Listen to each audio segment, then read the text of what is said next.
Hello friends, నమస్తే అండి. కొంచెం కనకాంబరాలు కోసుకున్నాం చూడండి. ఎన్ని పూలు పూసినాయో, చిన్న చిన్న చెట్టులు, ఎన్ని 1 year ఓల్డ్ మొక్కలు అండి.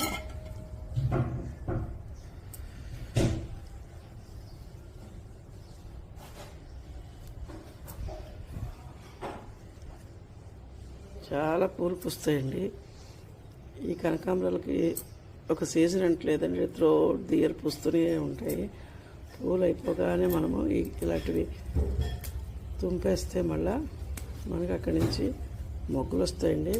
ఒకవేళ విత్తనాలకు కావాలంటే మీరు అవి చేసుకుంటే విత్తనాలు వస్తాయి.